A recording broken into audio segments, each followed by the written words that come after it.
Muy buenas tardes a todos y todas las personas que nos escuchan y nos vislumbran a través de las redes sociales del Instituto de Investigaciones Históricas.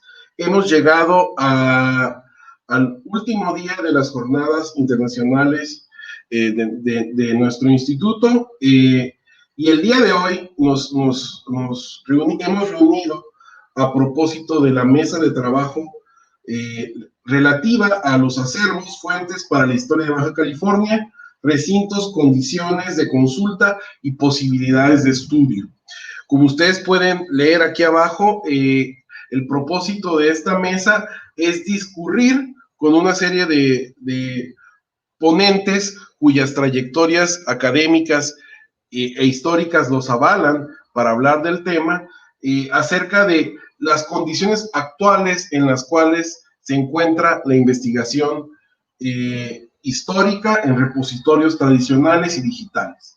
De ahí que a partir de la pandemia de COVID-19 se ha reconfigurado el estado en el cual son consultados no solamente los expedientes históricos, sino también cómo se escribe la historia. De algún modo, la pandemia ha permitido o bien concentrarnos en búsquedas de nuevos repositorios, o bien buscar en lo que nosotros hemos tenido en el disco duro y soñar con nuevos expedientes. De ahí que la composición de esta mesa sea variopinta. Hay doctores, hay licenciados en historia, hay maestros en historia, hay estudiantes de posgrado, hay doctorantes, pero todos encantados con este asunto de la historia. Entonces, sin más preámbulos, daremos la palabra al doctor Josué Beltrán Cortés del Archivo Histórico de Tijuana, el coordinador del archivo, y pues bienvenido, doctor, adelante. Claro que sí, doctor, muchas gracias y bueno, saludos a todos, a los compañeros de la mesa. Gracias por la invitación, a las autoridades del Instituto de Investigación Histórica, gracias por la invitación a participar en las jornadas. Y vaya, pues en lo personal sentimos una responsabilidad, pero también un gusto de participar con ustedes. Y como bien señalaba el doctor Gruel, me toca coordinar en esta ocasión el Archivo Histórico de la ciudad de Tijuana. Y vaya, el tema o el título de una pequeña presentación que a continuación les compartiré, pues no es otro más que el que dice Archivo Histórico de Tijuana, preservar para difundir la memoria histórica de la ciudad. Y vaya, si atendemos memoria histórica como concepto académico, como concepto teórico, pues nos podemos meter en problemas, ¿no? Sin embargo, la inquietud no es discutir ese concepto.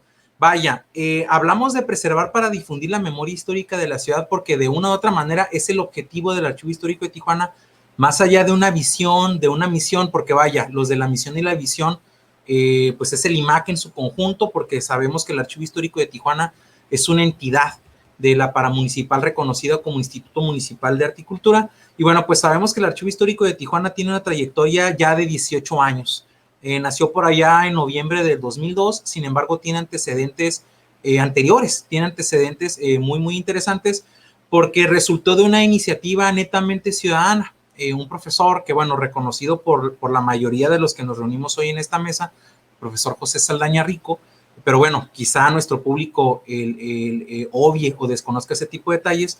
Nació por la inquietud de simple y llanamente difundir, divulgar, compartir sus materiales, y bueno, esa iniciativa fue escalando hasta convertirse en un asunto oficial, y se crea por decreto primero del Cabildo de Tijuana y después del diario oficial del gobierno del estado. Bueno, de pronto me confundo si el diario oficial es el de la federación o el periódico oficial es el del estado, pero bueno, el asunto es que se eleva a categoría de ley estatal y se crea el Archivo Histórico de Tijuana en noviembre del año del 2002.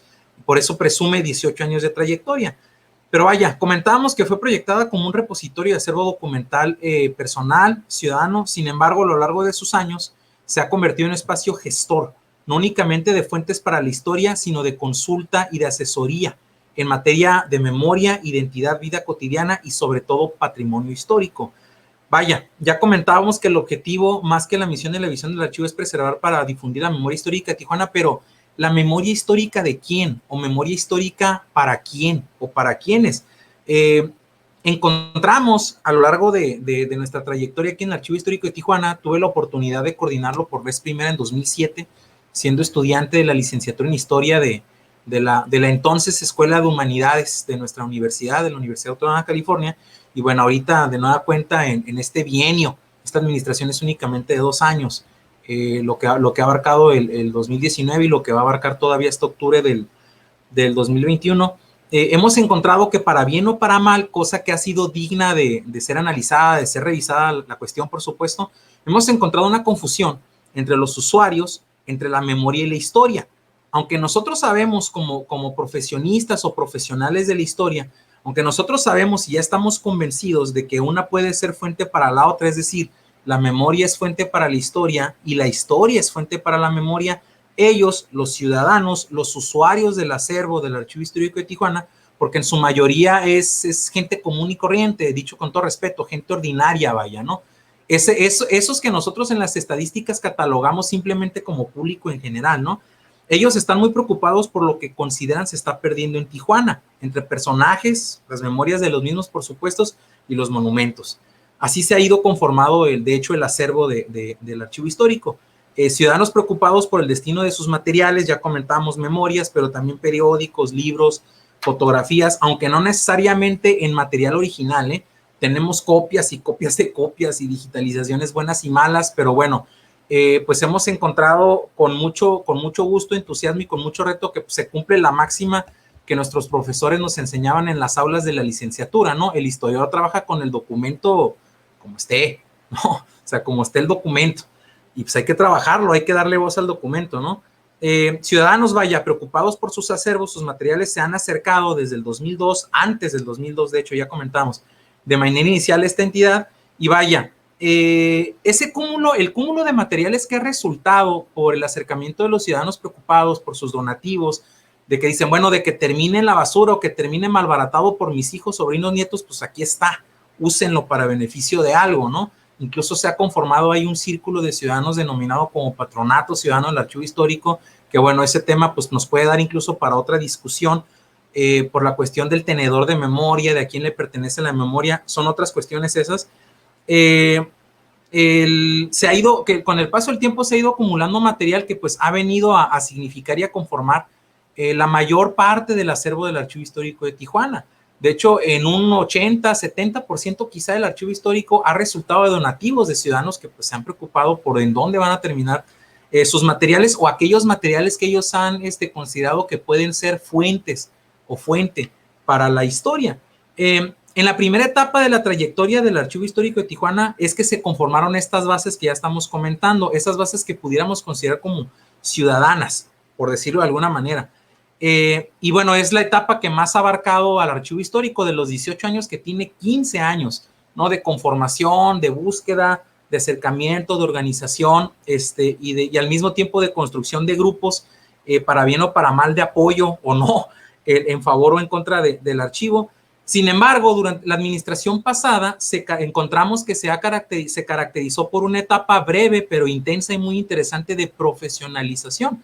Es decir, al día de hoy podemos dar cuenta que de la diversidad de materiales que conforman las colecciones del Archivo Histórico, que a continuación los vamos a describir pues brevemente por el tiempo que tenemos de exposición cada otro, ¿no? El asunto de la administración pasada vino un trabajo corto, pero intenso y muy interesante. Digo corto porque fueron únicamente 3 años de profesionalización y de organización que de alguna manera ahorita estamos continuando con el proceso, pero estamos tendientes, sobre todo por el contexto de la pandemia, estamos tendientes a seguir con ese trabajo, pero sobre todo tendientes a migrar, además de la organización y la clasificación, migrar los materiales a la nube, a las plataformas digitales, bueno, por 2 cosas.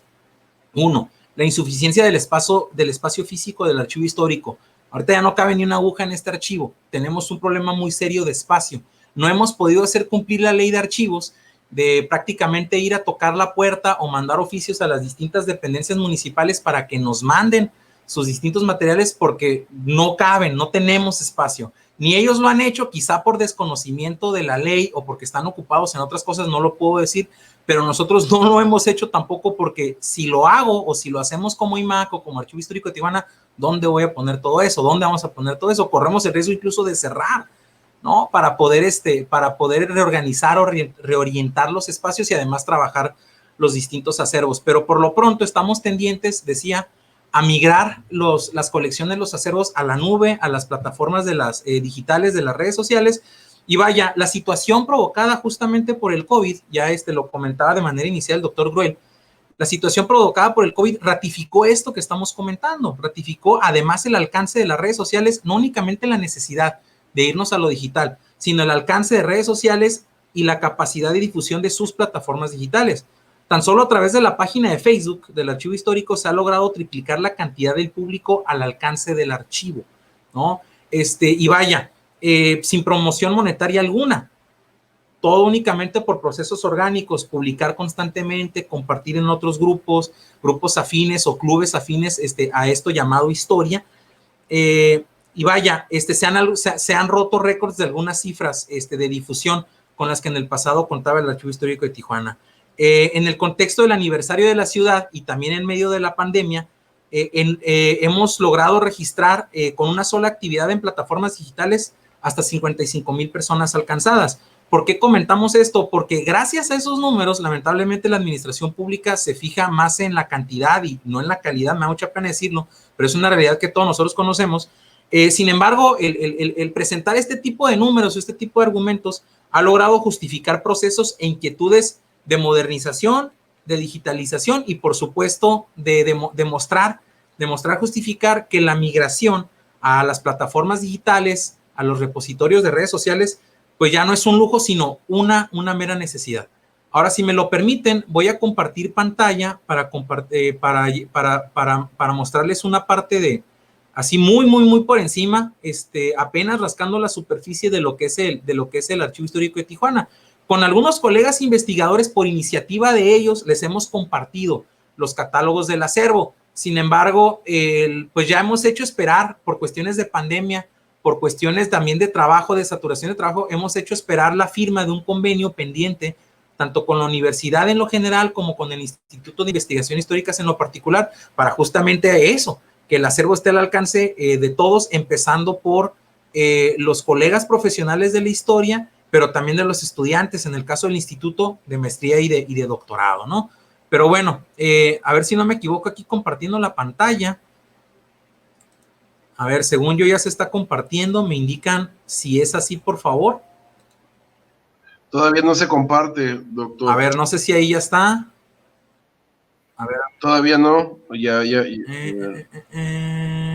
A ver, toda la pantalla. A ver, compartir audio. No me da otra opción. Nada más me aparece un recuadro azul que me dice cancelar, pero el de compartir no me lo sombrea en azul. No sé si alguien me puede ayudar a la distancia. A ver. Porque vaya, aquí tengo abierto el PowerPoint, pero... Compartir toda la pantalla, Josué. Es compartir toda la pantalla. En la parte de abajo, donde dice... A ver ahí. Live Studio. Ya está. Ahí está. Perfecto. Ya. Bien. Sí, bueno, pues el título ya lo comentábamos, ¿no? Archivo Histórico de Tijuana, preservar para difundir la memoria histórica de la ciudad. Bueno, pues su servidor es el participante de esto, ¿no? ¿Cómo se compone el acervo del Archivo Histórico de Tijuana? Antes de hacer el comentario, cierto, la meta es migrar los materiales a la nube, a las plataformas digitales. De hecho, estamos haciendo trabajos para desarrollar una aplicación para que desde la comodidad del celular cualquiera de nosotros pueda consultar los materiales. Con esto estoy diciendo mucho y estoy adelantando mucho porque estamos justamente viendo las posibilidades, sobre todo las cuestiones de los financiamientos, pero vaya, los expertos en archivo, en catalogación, en digitalización, saben que pues tiene que haber una valoración previa, porque no todo lo podemos meter al escáner. De 10 documentos que tengo, a lo mejor 5 no los voy a poder meter al escáner porque se van a quemar, ¿no? Sin embargo, de una o de otra manera, el acervo del Archivo Histórico de Tijuana se compone de 11 colecciones. Aquella de que denominamos como Octavio Hernández, que es una gran crónica entre revistas, videos, libros, fanzines, grabaciones de audio, etcétera. Es una gran crónica de lo que puede ser cierto aspecto de la vida cultural de Tijuana, visto desde la óptica de quien fue Octavio Hernández, un gran promotor cultural y además especialista en rock, a grado tal que su apodo o coloquialmente se conocía como el Biblio Rock. Por supuesto, también la hemeroteca. Tenemos algunos ejemplares de periódicos que nos hablan de la década de 1910, 1920, pero la joya de la colección de la hemeroteca pues es el Heraldo de Baja California, que abarca el año de 1941 hasta el año 2000. Una biblioteca que no sé si considerarla como perfecta, pero por lo menos sí les puedo decir que trata de especializarse en cuestiones de índole, 1, local, 2, regional, revistas varias, cuestiones de grupos sociales, élites sociales, revistas del Club Campestre, Diorama Social, etcétera. Una colección que por sí misma se denomina Alejandro Lugo, que vaya, pues Alejandro Lugo, hijo, y el padre de Alejandro Lugo pues fueron de los fundadores de la Sociedad de Historia de Tijuana, y Alejandro Lugo, hijo, el doctor, el médico, tuvo a bien traernos bastante de su material personal, en donde encontramos desde copias de fotografías hasta originales, ¿no? Que bueno, pues al día de hoy es material poco explorado aquí en el Archivo Histórico de Tijuana, que nos habla de lo que ustedes quieran, desde las fotografías, documentos, folletos, libros de la historia de Tijuana. Fonoteca, contamos con una sección de fonoteca, y la fototeca, que vaya, pues es el acervo más socorrido, físicamente y digitalmente hablando, o hablando desde la perspectiva de las redes sociales. La fototeca es la colección más socorrida del Archivo Histórico de Tijuana. Libros de archivística, archivo vertical, donde encontramos desde copias de libros que ya no se consiguen en físico, hasta vaya artículos raros que han salido sobre historia de Tijuana o simplemente sobre la ciudad. Oficialía Mayor, que es el acervo más importante del Archivo Histórico de Tijuana en lo que a la documentación, en cuanto a la documentación tradicional se refiere: permisos de vendedores ambulantes, multas, partes de demandas, procesos jurídicos, etcétera, etcétera, sindicatos, y vaya, esa colección que simplemente se denomina como varios. Y comentábamos que de los públicos que vienen a consultar o que piden consultar los materiales del Archivo Histórico de Tijuana, se dividen en dos grandes rubros, el público en general y los usuarios especializados. El público en general, sobre todo, busca la hemeroteca, y de la hemeroteca el material de mayor demanda es el Heraldo de Baja California, por todo el periodo que abarca de 1941, hasta el año 2001, si no me equivoco. Y los usuarios especializados, entre estudiantes, promotores, gestores culturales, investigadores, por supuesto, y encontramos que el acervo más socorrido, más buscado, es la fototeca, que se componen de 143 expedientes físicos y uno digital. Una colección que denominamos acervo digital Pablo Torrealba, que vaya, no es otra cosa más que los trabajos de investigación para digitalizar materiales para vestir lo que fue la museografía original del Museo de Historia de Tijuana, que bueno, hoy la única copia que se tiene digital pues está aquí en el Archivo Histórico de Tijuana. Esos son los materiales que hemos empezado a migrar por lo menos a las plataformas de las redes sociales, y gracias a eso pues nos hemos podido justificar lo que ya comentamos anteriormente, ¿no? Fotografías como esta que vemos aquí, cuando el tendido, la rectificación, la definición de los monumentos divisorios, bueno, tenemos aquí esta panorámica preciosa de lo que fue la Mesa de Otay en los años en que la Comisión de Límites Internacionales pues definió eso que hoy nosotros denominamos como línea divisoria, como frontera o como borderline, según los anglosajones. O, por ejemplo, postales que nos hablan de un pasado que, bueno, mucho de nuestro público añora, ¿no? Por ahí existe casi a manera de franquicia, la frase "lo que el viento se llevó", precisamente de José Saldaña. Bueno, pues es que al grueso de nuestro público le gustan temas de nostalgia, voltear a ver cosas que ellos consideran como idílicas. Y bueno, las tarjetas postales intervienen para esto, pero pues también contamos con fotografías, que por supuesto las tarjetas postales no dejan de ser esto, ¿no? Fotografías que, bueno, han logrado la construcción de cierto tipo de narrativas para la historia de Tijuana, pero vaya, pues sabemos que la labor de investigación nos puede auxiliar a conformar más y mayores narrativas históricas, y por supuesto desde distintas ópticas, ¿no? Cada una de estas postales y fotografías que aquí, nada más las estoy pasando, ¿no? El objetivo no es discutirlas. Sí, adelante. Te quedan 3 minutos. No hay problema, de hecho ya estoy cerrando, ¿no? Muy bien. Comentamos, el afán de poner estas fotografías no es para ubicar personajes, no es para discutir cuestiones de imaginarios que, bueno, sí nos pueden dar para esas cosas, nos han dado para eso.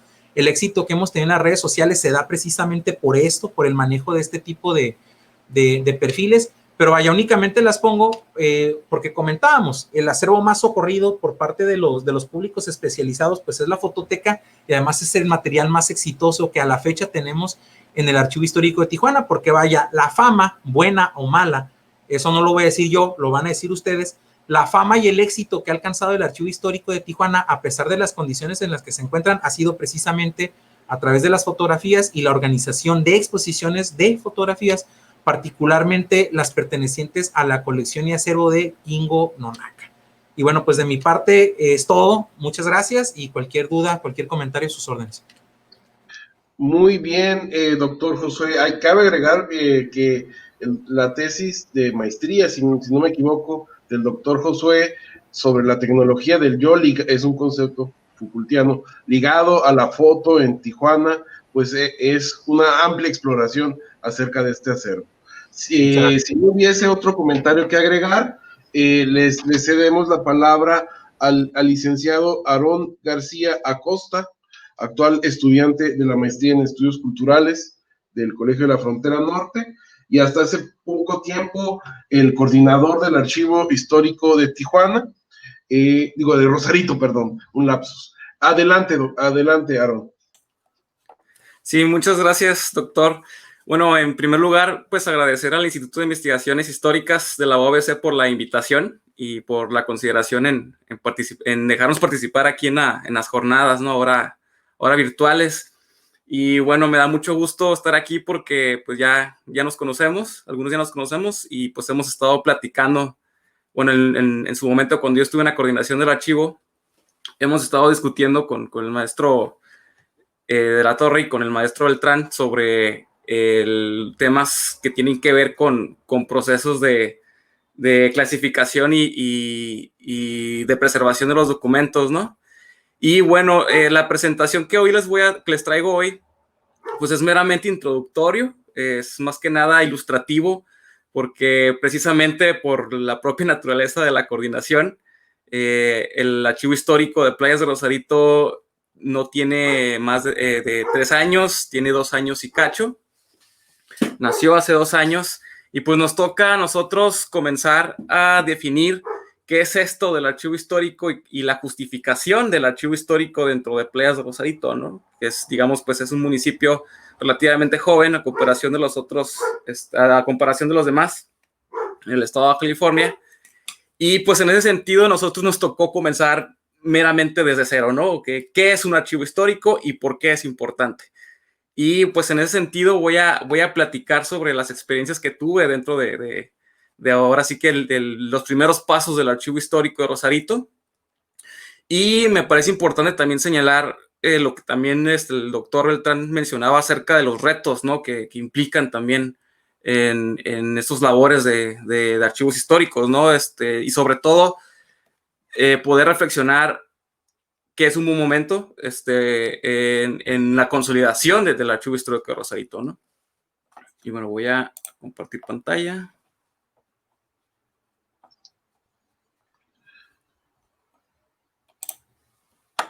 Ok.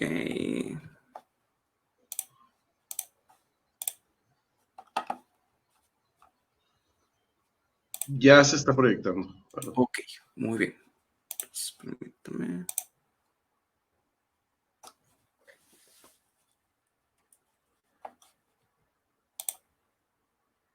¿Ahí se ve? Sí. Muy bien.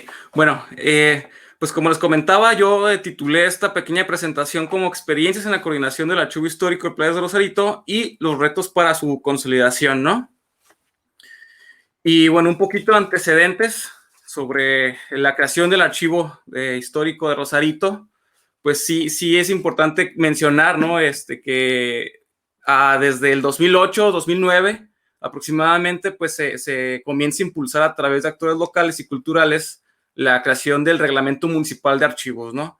Es decir, un documento que estableciera, digamos, las pautas para que pudiera funcionar un archivo histórico a través de un reglamento municipal amplio que tiene que ver con la administración de documentos a nivel institucional, ¿no? Y bueno, en ese sentido, pues no se logra concretar el acuerdo de creación en esos años y digamos que el proyecto queda congelado.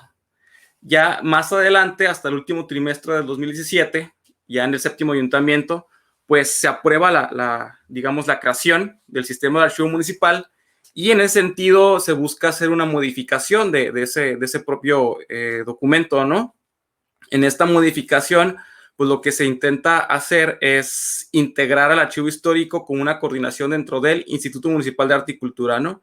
Que pues obviamente tiene pues una amplia justificación, ¿no? Considerando que una institución descentralizada a nivel local, pues permite, digamos, establecer ya de manera un poco más fuerte, ¿no? Que el archivo histórico crezca a partir de esta institución, ya que en un principio, en el reglamento municipal de archivos, se planteaba que el archivo histórico estuviera dentro del departamento o de la Secretaría General, ¿no? Del ayuntamiento.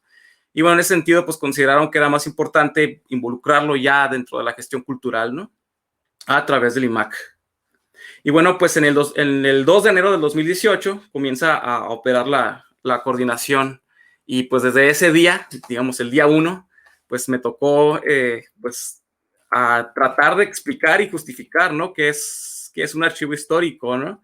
Entonces, pues la primera pregunta que se hizo fue, pues, ¿cuál es la función principal de un archivo histórico municipal? Ya lo mencionaba aquí el doctor Beltrán, pues se trata de clasificar, conservar y preservar los documentos de una población determinada, ¿no? Y bueno, eso por un lado, y obviamente, pues para ser un espacio donde se puedan consultar fuentes de información histórica, y también se fomenta la historia de la localidad a partir de contenidos históricos de carácter divulgativo y cultural. Y bueno, en esa foto, pues es el día de la presentación del archivo. Digamos, fue un tanto intimidante, ¿no? Porque es la primera vez que me toca exponer frente digamos, a los actores culturales, incluso hasta empresarios, ¿no? Estuvieron ahí y obviamente pues a figuras políticas, ¿no? Y públicas. Entonces, creo que nos fue bien. Sin embargo, pues sí fue un gran reto porque pues tratar como de explicar, tratar de dar esta justificación de la importancia del archivo histórico y digamos, sociabilizar esta labor, pues sí fue como que fue un pequeño reto, ¿no? Que ahí se nos atravesó, pero que al final de cuentas, pues sí, tuvimos éxito, ¿no? Por así decirlo. Bueno, yo creo que nuestro primer paso dentro del archivo histórico, pues obviamente fue ir identificando qué documentos se pueden ir recopilando, ¿no? Para el archivo. Y bueno, nosotros nos tocó un caso muy interesante porque no tenemos todavía el espacio ni la infraestructura para la conservación y clasificación de los archivos, ¿no? De los documentos que refieran a procesos locales, ¿no? Y en ese sentido, primero empezamos a optar con la digitalización de documentos, ¿no? Ver qué documentos se pueden ir digitalizando a partir de herramientas y de usos tecnológicos, aprovecharlos y comenzar a clasificar y codificar documentos ya digitales, ¿no? Y creo que, bueno, en una primera instancia, pues nos tocó hacer todo un trabajo de digitalización, pero al mismo tiempo trabajar con la lógica del documento digital, ¿no? Es decir, que por un lado, pues tenemos esta lógica de clasificación de documentos en físico, pero pues también el documento digital tiene otra propia lógica, ¿no? De clasificación, de ordenamiento y obviamente de codificación, ¿no? Entonces, digamos que en una primera instancia, pues fue un ejercicio ahí que estuvimos realizando, fue hacer esta gimnasia, ¿no? De la clasificación y el ordenamiento, ¿no? Y pues obviamente la catalogación, ¿no? También yo pues meramente soy el único que estuvo dentro de la coordinación del archivo histórico. Prácticamente me toca a mí establecer los balances entre digamos, la gestión documental, la difusión digamos, de las actividades dentro de la operatividad del archivo histórico, y por otro lado en la realización de eventos, ¿no? Ya adyacentes culturales e históricos, ¿no? Como lo hemos visto con el doctor Beltrán en el Archivo Histórico de Tijuana, pues son 3 áreas, ¿no? Que tienen que cubrirse, y en ese sentido, pues yo me tuve que dividir en 3, ¿no? Y pues tratar también de apoyarme yo con trabajo de prácticas profesionales y servicio social, sobre todo la carrera de historia, y pues salieron ahí varias actividades de catalogación que por lo pronto pues es significativo, no es amplio, todavía hay mucho que catalogar, todavía hay mucho que buscar para el Archivo Histórico de Rosarito. Sin embargo, pues consideramos que hubo un buen avance, ¿no? A partir del apoyo de todas y todos los que estuvieron aquí apoyando en el Archivo Histórico de Rosarito. Y bueno, pues ahí vemos también cómo pues estamos ahí trabajando en cuanto a la clasificación, ¿no? Por un lado, pues los archivos hemerográficos, los primeros archivos periodísticos que empezamos a obtener o que nos empezaron a donar, pues obviamente es el Ecos de Rosarito, que es como el medio más amplio y grande, y no decir homogénico, de Rosarito.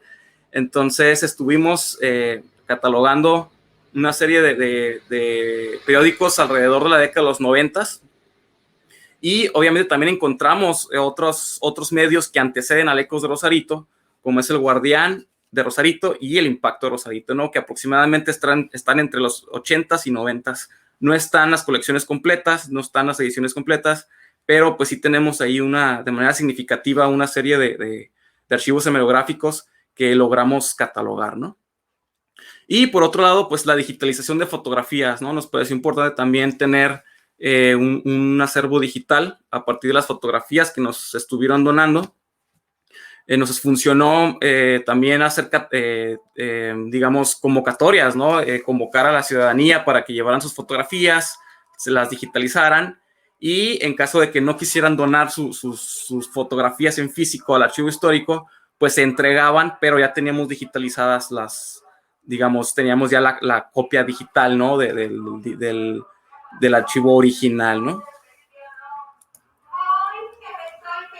Ahí también vemos otras fotografías.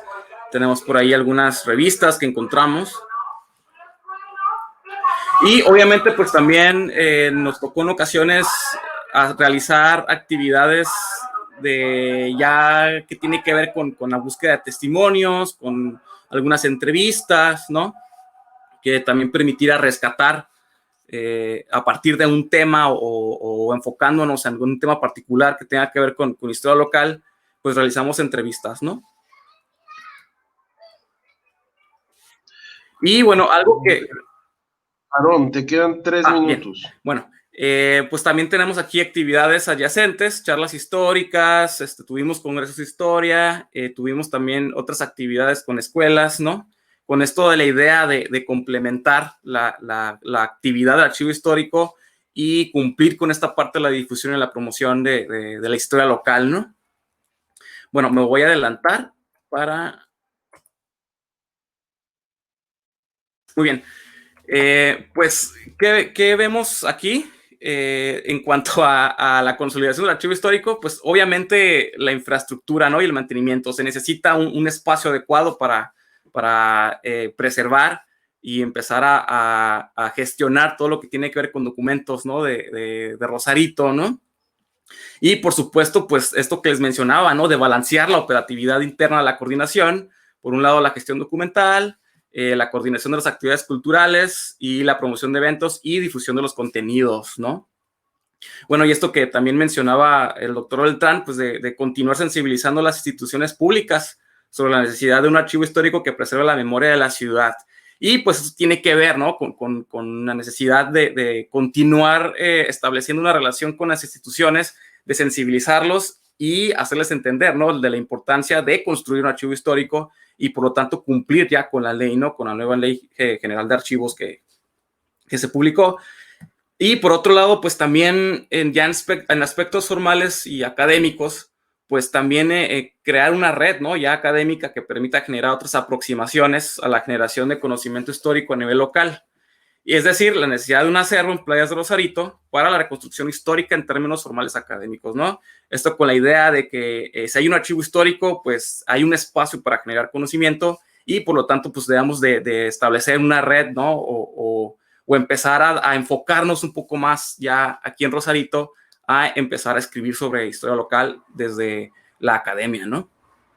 Por supuesto, mantener una relación con la sociedad civil, con grupos interesados en instituciones educativas y pues también con adaptarnos a los nuevos procesos de gestión archivística, ¿no? Ya lo mencionábamos, con la digitalización, la sistematización de documentos electrónicos y acceso al público. Y por supuesto, construir estrategias para generar más público en las actividades de la coordinación, ¿no? Y que, bueno, pues digamos que son algunas coincidencias que tengo también con el doctor Beltrán y que seguramente el maestro de la Torre nos va a complementar ahorita con su tema, ¿no? Bueno, y por mi parte, pues sería todo. Muy bien, Aarón. Yo he sido usuario del archivo y puedo comentarles que es un proyecto que va a cuajar. Pero a continuación no hablaremos tanto de repositorios en función de municipios de nuestra Baja California, sino de proyectos de investigación que han tenido que constituir su propio archivo, buscando aquí y allá. A continuación viene a compartirnos el candidato doctor Pedro Espinosa algo acerca de su proyecto de investigación doctoral que le ha llevado desde luego a consultar acervos en Baja California y fuera de esta península. Adelante, doctor, candidato a doctor. Adelante. Muchas gracias. ¿Ahí me pueden escuchar bien? Bueno, antes que otra cosa, pues un agradecimiento para la doctora Diana Méndez por haberme invitado a la mesa, a Víctor como moderador y a todos los panelistas con los que tengo el honor de compartir esta breve ponencia, y también al público que nos escucha desde las redes. Bueno, como ya mencionaba Víctor, pues más que participar como un archivista en aprendizaje, que empiezo a integrarme aquí en el instituto desde hace unos meses, pues participo más bien como tesista, ¿no? Y en este caso compartir un poco de mi experiencia de trabajar con archivos y documentos eclesiásticos. Entonces voy a hacer un breve recorrido de cómo inicia esta investigación, que es desde el 2012, cuando ingresé a la maestría, y un poco cómo me he estado moviendo durante el doctorado.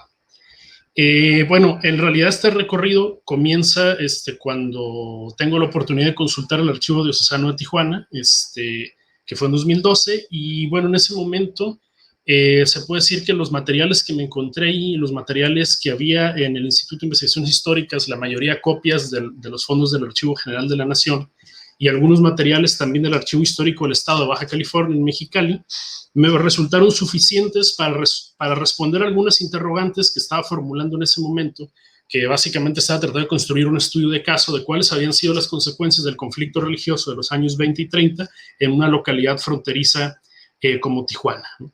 Entonces, esa fue como mi entrada, pero me di cuenta que esos materiales no eran suficientes para dar cuenta de una cosa más extraña que yo me estaba encontrando, y que era la existencia del Vicariato Apostólico de la Baja California como una decisión de la diócesis de ambas Californias, creada desde el año de 1840, y en ese sentido, pues los materiales o los archivos locales resultaban, digamos, insuficientes para responder esas preguntas, ¿no? Bueno, un documento que me permitió como comenzar a pensar más allá del siglo XX y de los intereses que tenía en ese momento es de que en el Archivo Diocesano de Tijuana contenían una copia de un libro de gobierno de las misiones de la península, tiene un nombre más largo, pero lo voy a abreviar así, que es una copia mecanografiada que entregó Francis Weber, que era archivista de la Arquidiócesis de Los Ángeles en ese momento, pero que él mismo menciona que se encontró por casualidad en el Archivo de Los Ángeles en la década de 1970 y que nunca tuvo claro la procedencia, porque cabe decir, no es un documento original, sino es una copia mecanografiada. ¿De dónde salió? No sabemos, pero resulta que está en este archivo, y que además, junto con ese documento, se donó a la biblioteca del Seminario Diocesano de Tijuana, el catálogo del archivo de la Arquidiócesis de Los Ángeles, ¿no? Entonces, bueno, ya eso me empezaba a dejar ver de que para seguir indagando en este tema tenía que moverme a otros archivos, lo cual tiene que ver con, se puede decir, como uno de los núcleos temáticos que estoy revisando, que es la persistencia de una condición misional de la Iglesia Católica mucho más allá del periodo que la historiografía regional suele concebir como el periodo misional. Es decir, si bien las misiones se comienzan a suprimir en la década de 1830, no se concreta propiamente un decreto de secularización en el término eclesiástico, en el sentido eclesiástico de la palabra, y para la década de 1840 se crea una diócesis para las dos Californias. Los sacerdotes que viajan a la península aún hacia mediados del siglo XX siguen hablando de este lugar como una tierra de misiones. Y no solamente siguen hablando de él así, sino que hay formas de organización eclesiástica que tienen un carácter misional y hay, digamos, un hecho que puede parecer una obviedad, pero después me di cuenta que no lo era, y es que ninguno de estos sacerdotes era nacido en esos territorios, sino todos venían de fuera y todos respondían a autoridades eclesiásticas externas, ¿no? Entonces, eso es lo que me lleva a iniciar la búsqueda. Se puede decir que el primer encuentro que tengo ya como con una investigación que me lleva al siglo XIX y que tiene que ver con fuentes que no se encontraban aquí, fue en el año de 2017. Yo entré al doctorado en 2015, hasta 2017 arranco con la tesis, luego de 2 años escolarizados, y me encontré que en los materiales que subió a la red la Biblioteca Digital de la Universidad Autónoma de Nuevo León se encontraba la segunda carta pastoral de Fray Ramón Moreno y Castañeda, un carmelita que fue el segundo obispo titular de Baja California y que fue desterrado en el año 1876, al año siguiente que había llegado al entonces Distrito Sur de la Baja California, y que dio cuenta de todo ese destierro en la carta pastoral, ¿no? Entonces, no se trataba de un archivo, se trataba de un documento que fue público desde el siglo XIX, que fue puesto en la red por un repositorio digital, y que a partir de ahí comencé a contrastar lo que se decía en esta carta pastoral con otros documentos de la época, como eran 2 expedientes judiciales que me había llevado digitalizados de aquí del acervo de AGN de históricas.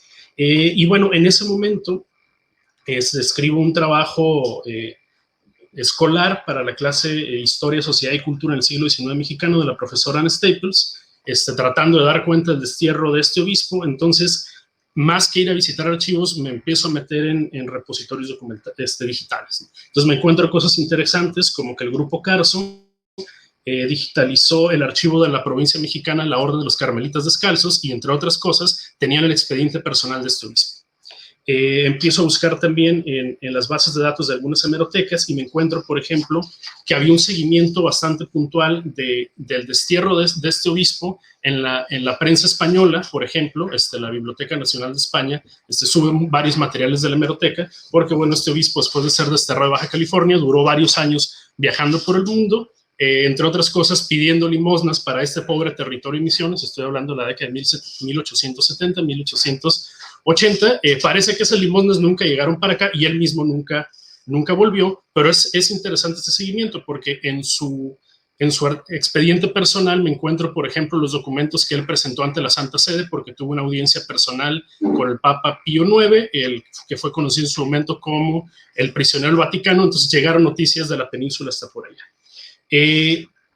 Trabajé también, bueno, con varios materiales publicados, no me voy a detener mucho en eso, pero ya propiamente el trabajo de archivo lo arranco en el segundo semestre de 2017, básicamente en 2 repositorios. Por un lado, el archivo histórico del Arzobispado de México, en la Colonia Roma y en la Ciudad de México, y en diciembre de ese año visito por primera vez el archivo histórico Pablo L. Martínez de Baja California Sur, que muchos de los materiales que yo en su momento tuve que digitalizar personalmente, ahorita ya están colgados en la red, y me refiero al fondo Reforma.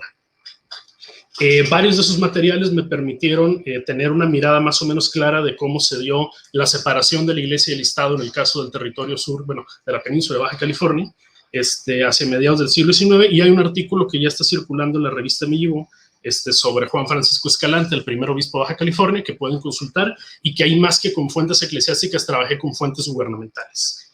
En 2018, después de presentar el primer seminario de tesis, logré conseguir algunas becas de movilidad, y pues eso me llevó a revisar con más detalle repositorios de Baja California Sur. En el archivo de la Catedral de La Paz no me dieron acceso a muchos documentos, pero me permitieron digitalizar un libro de gobierno del siglo XX con algunos apuntes que creo que nadie antes había consultado sobre los misioneros del Espíritu Santo y los misioneros combonianos, de origen italiano estos últimos, que atendieron en la parroquia de La Paz entre el año 1940 y la década de 1980. No mucho de este material va a estar en la tesis, salvo cosas muy específicas, espero darle uso, pero digamos, me permitió ir ampliando los repositorios. También revisé el archivo del Arzobispado de Los Ángeles, que pude hacerlo porque ya conocía el catálogo que se encontraba aquí en Tijuana. Y al año siguiente tuve una segunda estancia de investigación, esta vez en Guadalajara, en el archivo eclesiástico de esa arquidiócesis, y ahí fue interesante porque me empiezo a encontrar algunos documentos repetidos que ya había consultado en el Archivo General de la Nación, algunos documentos repetidos que me había encontrado también en el repositorio de Los Ángeles, y me encuentro con una caja todavía sin clasificar sobre Baja California que contiene materiales desde el siglo XVIII. Entonces, fue también, digamos, una experiencia de trabajo de archivo interesante que tiene que ver con eso, ¿no? Con que al final, al tratarse una iglesia misional que depende de instancias eclesiásticas externas, había que buscar esos documentos por otro lado. Bueno, el último acervo documental al que tuve acceso antes de regresarme a Tijuana fue el archivo de los misioneros del Espíritu Santo en la Ciudad de México, donde también me encontré varios materiales sobre el periodo en el que esta congregación religiosa administró el vicariato. Hay dos archivos fundamentales para este tema, pero que dejé fuera porque ya habían sido trabajados por otros autores. Muy bien, y ya con esto termino. Uno es el archivo de la diócesis de Sonora, actualmente la arquidiócesis de Hermosillo, que trabajó la doctora Dora Elvia Enríquez y que en 2008 publicó un artículo con los materiales que se había encontrado ahí, y otro que son los archivos romanos, con los cuales en 2010 el historiador italiano Massimo Giuseppe publicó también un artículo sobre la misión italiana durante el Porfiriato y la Revolución en Baja California, ¿no? Esos archivos de momento, espero consultar después, de momento no los he trabajado, porque lo que quería hacer con mi investigación era poder contrastar mis hallazgos con lo de esos otros dos autores. Y es interesante porque ellos pudieron hacer grandes aportaciones hacia este trabajo sin necesidad de trabajar con los archivos propios de la península, sino con estos archivos externos, ¿no? Y bueno, un último comentario. Bueno, pues es que el hecho de que mi objeto de estudio haya sido una jurisdicción eclesiástica que abarcaba toda la península, me llevó a moverme fuera de los marcos de una historia regional en el sentido más convencional de la palabra, ¿no? El Vicariato Apostólico de Baja California contenía 2 distritos o territorios federales, que actualmente son 2 entidades federativas, y al menos 4 regiones, siguiendo la delimitación del doctor Bernardo García Martínez en las regiones de México. Y bueno, en este sentido, ya solamente cierro con el comentario de que como bosquejo que acabo de dar de archivos eclesiásticos, que una de las cosas que me hizo notar es una continuidad como muy marcada entre fuentes publicadas, que le podríamos poner el adjetivo de fuentes secundarias, con los materiales de archivos y fuentes primarias, y cómo lo que fue buscar en los archivos, más que las fuentes primarias en contraste a las fuentes secundarias que ya tenía, fue a ir a buscar las distintas narrativas sobre algunos acontecimientos, y que esas narrativas ya se encontraban desde esos archivos, ¿no? El caso del obispo que citaba Desterrado es un buen ejemplo de ello, ¿no? Es decir, los archivos locales me permitieron entender la perspectiva de las autoridades que lo tomaron preso en 2 ocasiones y que después prefirieron desterrarlo al margen de la ley, y los archivos eclesiásticos que recorren prácticamente todo el mundo, desde el Pacífico hasta el Atlántico, pues me dieron cuenta de la versión de la iglesia, que pues es algo que va mucho más allá de una historia local o de una historia regional, y que tiene que ver con la historia y los procesos de secularización y la formación de los regímenes laicos del siglo XIX, de los cuales las regiones que nosotros estudiamos en mayor o menor medida fueron parte. Bueno, con eso terminaría mi intervención y muchas gracias. Muchas gracias a ti, Pedro, por compartirnos tu gran sabiduría en torno al catolicismo en Baja California, y en esta perspectiva que, si bien nos enmarca en una historia regional, permite hablar de una iglesia pues que se está atendiendo fuentes globales. A continuación, a propósito de fenómenos globales, la maestra Claudia Borrajo nos va a hablar acerca de cuál ha sido su labor como estudiante de doctorado al plantear su tesis sobre cine. Ha consultado fuentes muy importantes antes de la pandemia, y ahorita nos va a platicar. Adelante, maestra. Ok, buenas tardes. Yo soy estudiante del programa de doctorado del Instituto de Investigaciones Históricas, y justamente la presentación que voy a hacer hoy está más bien relacionada con mi tesis de maestría, no tanto con la de doctorado, aunque me sirvió de pie para la hipótesis que estoy desarrollando en la tesis de doctorado.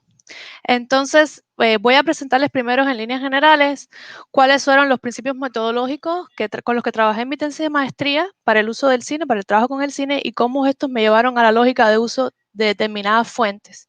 Entonces, trataré de ser lo más sintética posible. Ya los que me conocen saben que no es mi virtud y para no pasarme de los 15 minutos. Entonces, voy a compartir la presentación que tengo.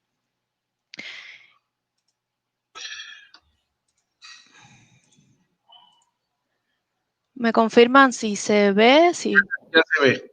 Ah, ok, perfecto. Bueno, el título de la presentación es El estudio del cine desde la historia, fuentes digitales y metodología. No voy a explicar netamente fuentes digitales, pero sí fueron una parte muy importante de mi trabajo y por eso lo resalté en el título. La problemática que yo quería investigar buscaba romper con dos problemáticas iniciales en el trabajo de las representaciones de Tijuana, en los trabajos relacionados con el cine en específico, que era la existencia de teleologías de la imagen negativa de Tijuana, y con esto yo buscaba romper estas teleologías, demostrar un poco los cambios que habían tenido estas representaciones de Tijuana en el cine a lo largo de diferentes periodos, y de esta forma devolverle a esas representaciones su historicidad.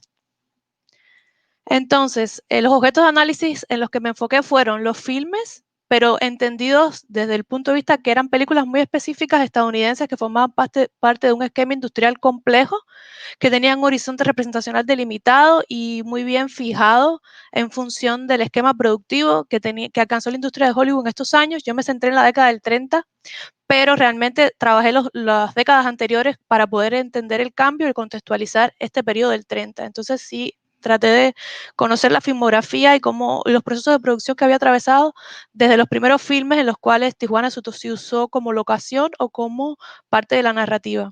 Entonces, el otro objeto de análisis que era necesario contrastar era la experiencia histórica de Tijuana como tal, que fue la que hizo que fuera elegida por los cineastas para incluirla en sus filmes y que además impactó en los procesos de producción, y las relaciones entre ese espacio físico de Tijuana y la industria cinematográfica, que tiene que ver con esa vocación turística del pueblo.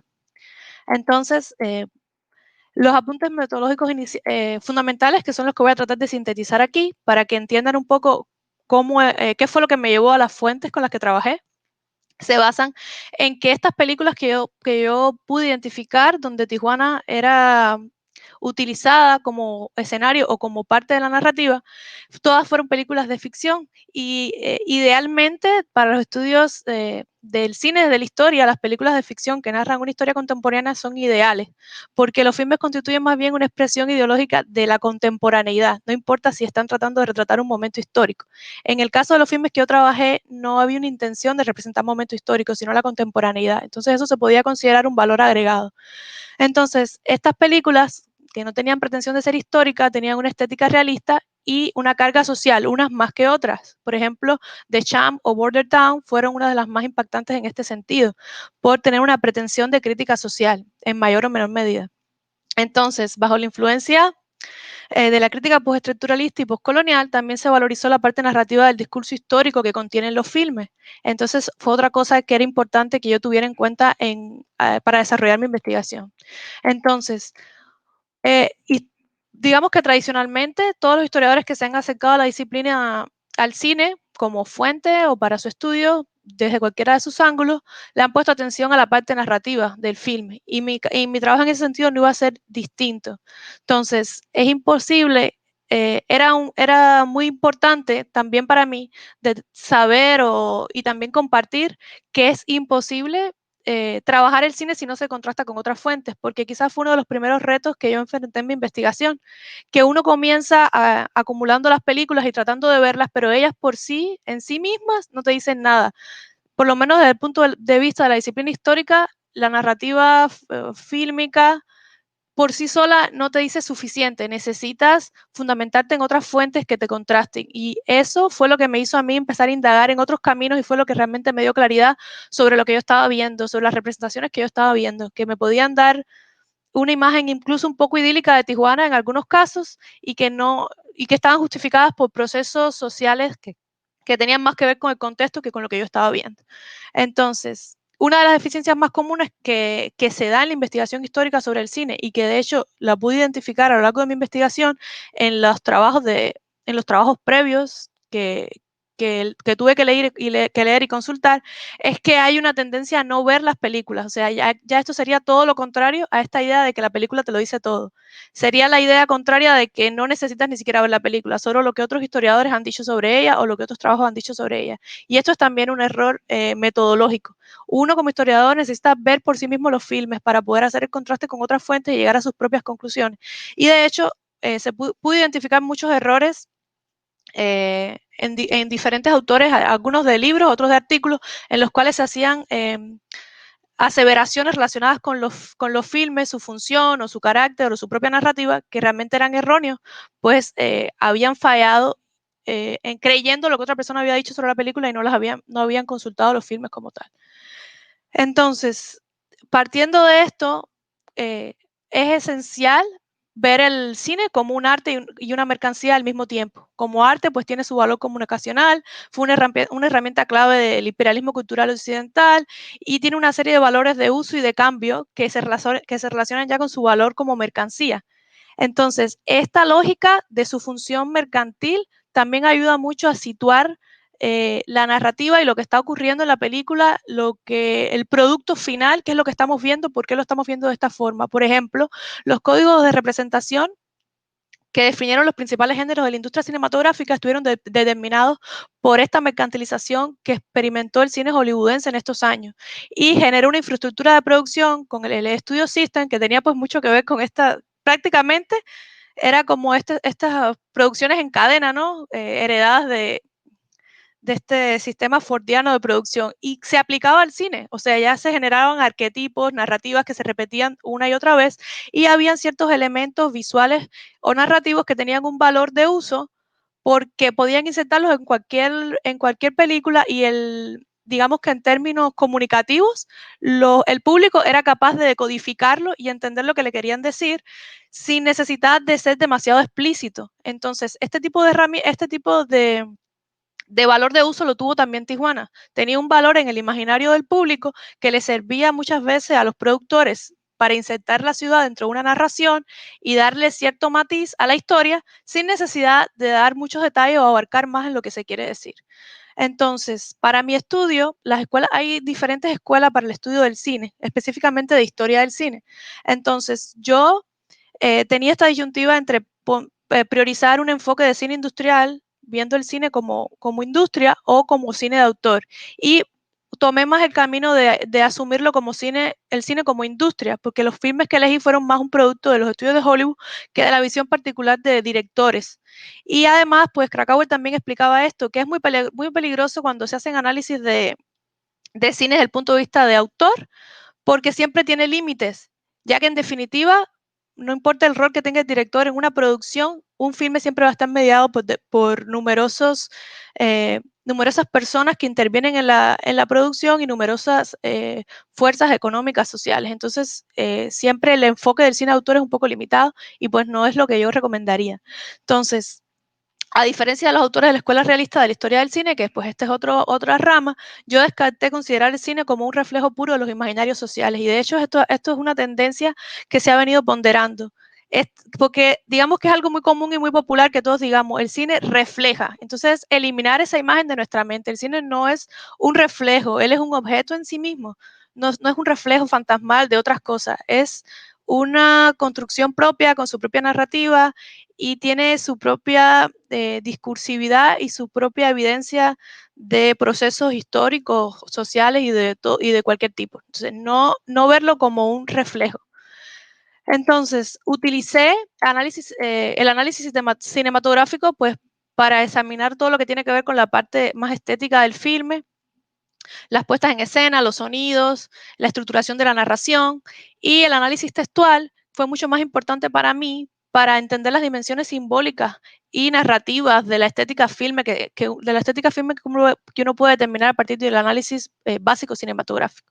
Y aquí es donde viene este elemento que si se darán cuenta pues lo voy dejando caer y fue vital para mi trabajo, que es las condiciones históricas y sociales de producción que así como se contempla en un análisis textual, forman parte de cualquier investigación histórica, ¿no? Lo que viene siendo el contexto. Entonces, los estudios culturales también han otorgado cada vez más peso a los contextos de producción, por ejemplo, los trabajos de mismo Bourdieu o de Thompson, y era algo con lo que yo me fui cada vez obsesionando más, con el contexto de producción de estos filmes, que sentía que me decían mucho más de ellos que la imagen en sí misma, pero que debía verlos en su complementariedad, no uno u otro, sino los dos como piezas de un rompecabezas que me iba a permitir develar la naturaleza, el origen y el verdadero significado de las representaciones de Tijuana que aparecían en el cine, e incluso su carácter instrumental. Entonces, yo creo que un poco el estándar es jugar con una negociación metodológica en los estudios de cine desde la historia, pues permite, según las necesidades de cada proyecto de investigación y lo que se quiera determinar, jugar un poco con un universo de herramientas metodológicas que están al alcance tanto de disciplinas muy específicas como la historia del cine o de la historia, y siempre acercarnos al cine pues como una fuente, ¿no? De la parte ya más pura de la crítica de fuente a la que estamos acostumbrados los historiadores. Entonces, Maestra Claudia, te quedan 3 minutos. ok, gracias, voy a acelerar. Entonces,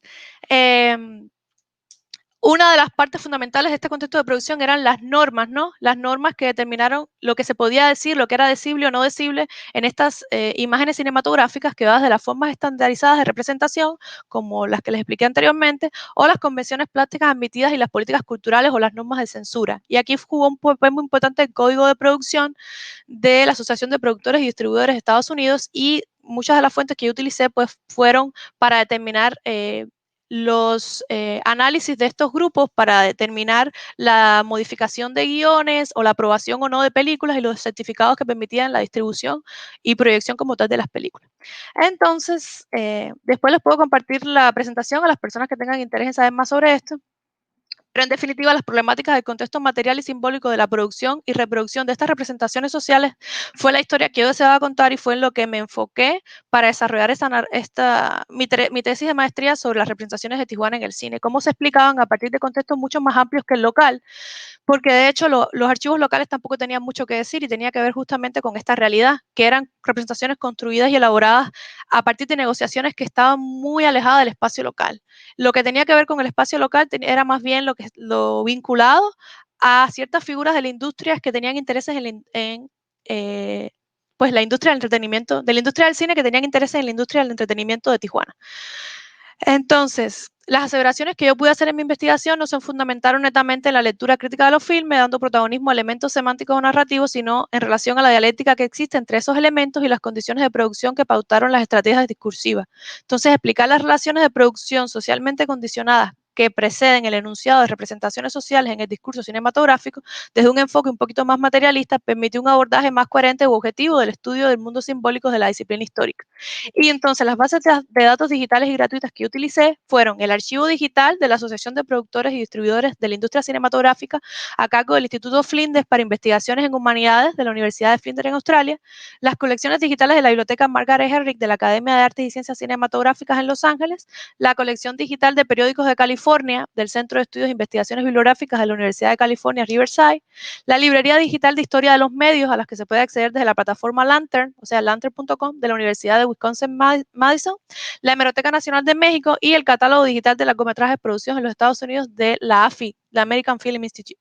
Entonces, todos estos recursos están gratuitos, están disponibles en Internet y tienen un montón de información que nunca antes se había consultado para el estudio del cine, en específico de las representaciones del cine en Tijuana, que hay numerosos documentos, papeles de producción, memorándums, notas relacionados con la concepción de estos filmes, donde un productor exigía al director, por ejemplo, que el título de una película tenía que tener Tijuana incluida en ella, o quitar una representación porque no era una imagen lo suficientemente mexicana, o los permisos de filmación para entrar o salir del Agua Caliente, o las personas vinculadas que eran accionistas que tenían intereses en el Agua Caliente y a la misma vez eran pues grandes ejecutivos de la industria de Hollywood. Todo esto está en estos archivos, y una de las cosas más importantes es también vislumbrar los guiones originales de estos filmes, los procesos de cambios que fueron emitiendo, cómo se eliminaron representaciones consideradas negativas a raíz de presiones que hizo el gobierno mexicano, cómo se hicieron este tipo de diálogos entre funcionarios del gobierno de México y los ejecutivos cinematográficos, y así como los filmes fueron llegando a lo que vemos en definitiva en las películas tal y como se editaron y se dieron a conocer al público una vez que se proyectaron. Entonces, todos estos procesos de negociación se pueden ver en estos documentos que responden al contexto productivo de estas películas, y lo maravilloso es que mucho está digital y ustedes, cualquier persona que tenga interés, puede acceder desde su computadora a muchas de estas fuentes. Hay limitaciones que, por ejemplo, la biblioteca Margaret Herrick da acceso a ciertas fuentes, pero si quieres ver un poco más de fuentes, tienes que ir ya directamente a sus instalaciones, pero al menos desde el punto de vista digital algo se puede sacar. Y entonces, otras fuentes de datos digitales polémicas que yo utilicé fue la base de datos de Internet en películas, pero este es un sitio colaborativo y hay que utilizarlo con mucha discreción y siempre contrastando con otras fuentes, porque cualquiera puede poner ahí lo que se le ocurra y por lo general se va a validar. Y además, el uso que hice de versiones piratas de los filmes, dado que no existía otra forma de conseguirlo. Yo trabajé con 22 filmes, aquí les comparto el listado, y para la mayoría de los casos accedí Claudia, se a... acabó tu tiempo. Ya, disculpe, accedí a versiones piratas, y pues esta sería la última diapositiva, que es los archivos físicos, el archivo Warner Bros., el de la biblioteca Margaret Herrick, la parte que tienes que ir ahí en físico, el archivo histórico Genaro Estrada, que forma parte del acervo histórico diplomático, y el acervo documental Baja California en el Archivo General de la Nación, pero que realmente tiene mínima información. Eso sería todo, muchas gracias, y pues disculpen que me pasara un poquito del tiempo.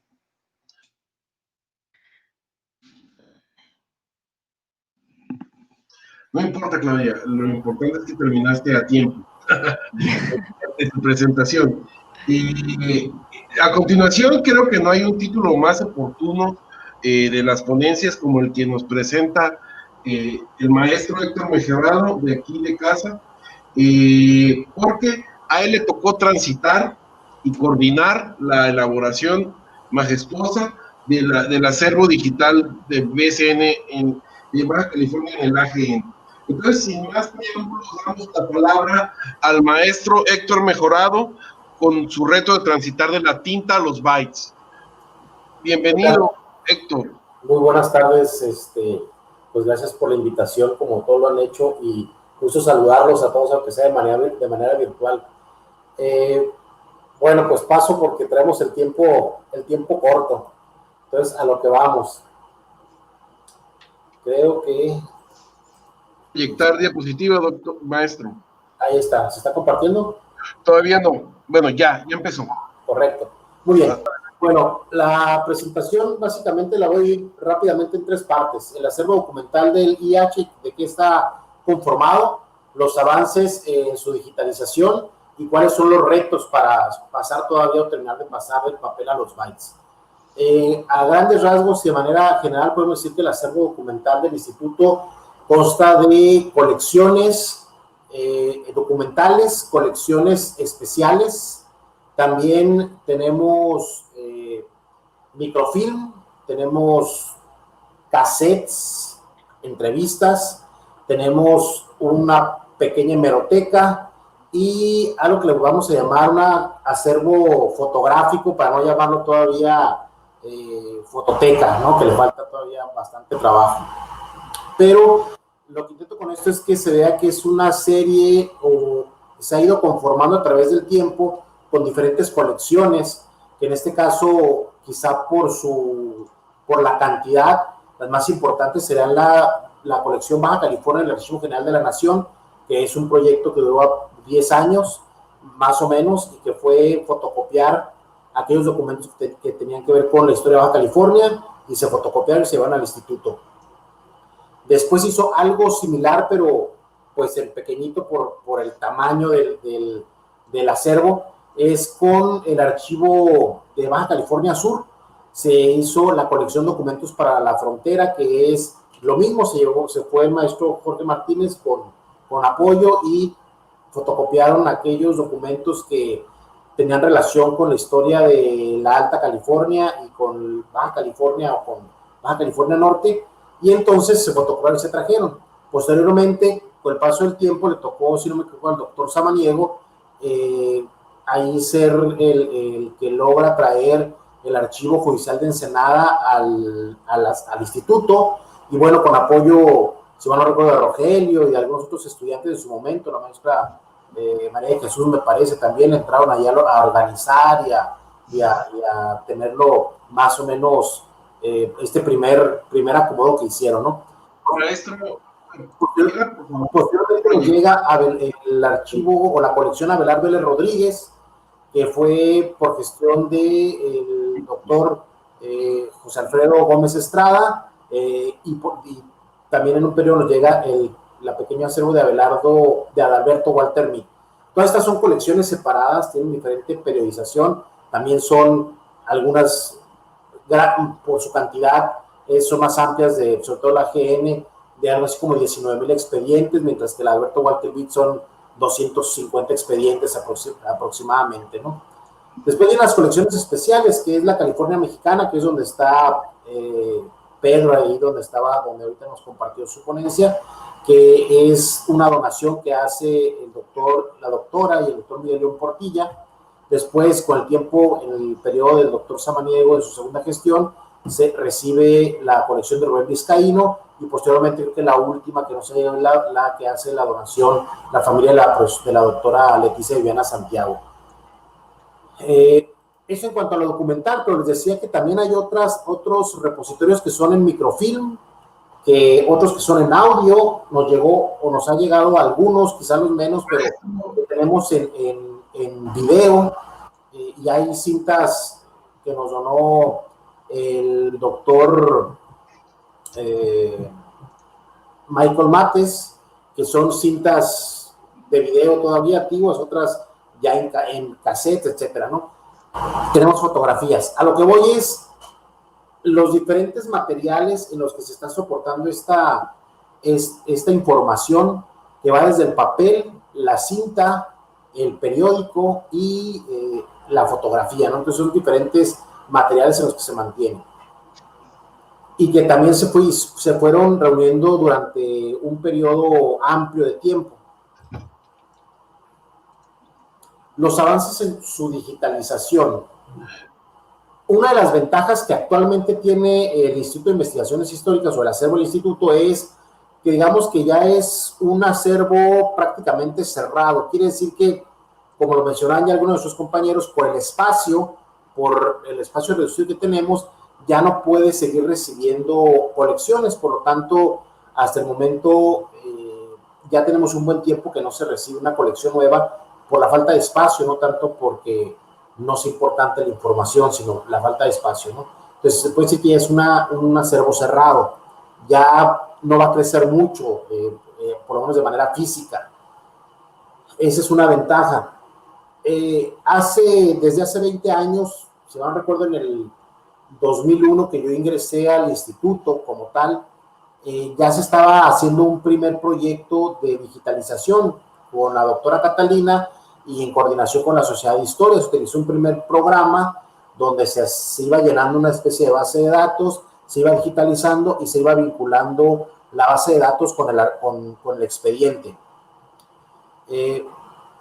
El asunto de estos es que, si mal no recuerdo, el software no se actualizó y quedó obsoleto, tanto en la Sociedad de Historia como aquí en el instituto, ¿no? Entonces, pues duró poco tiempo. Me parece que por lo menos en el instituto me parece que nadie le tocó consultarlo en esa información. Lo que teníamos fue una serie de documentos, de discos, mejor dicho, una serie de discos, estoy hablando de 50 discos aproximadamente, DVDs, con documentos digitalizados, pero que como ya no teníamos el software, la base de datos que nos daba la información, pues era tener simplemente una serie de archivos en cada uno de los CDs, que no sabíamos qué contenían, y que para acceder a la información pues había que revisar documento por documento para saber qué es lo que se tenía, ¿no? Entonces, pues se volvió obsoleto, no se podía utilizar, se volvía más complicado utilizar esta información que ir directamente a la antigüita,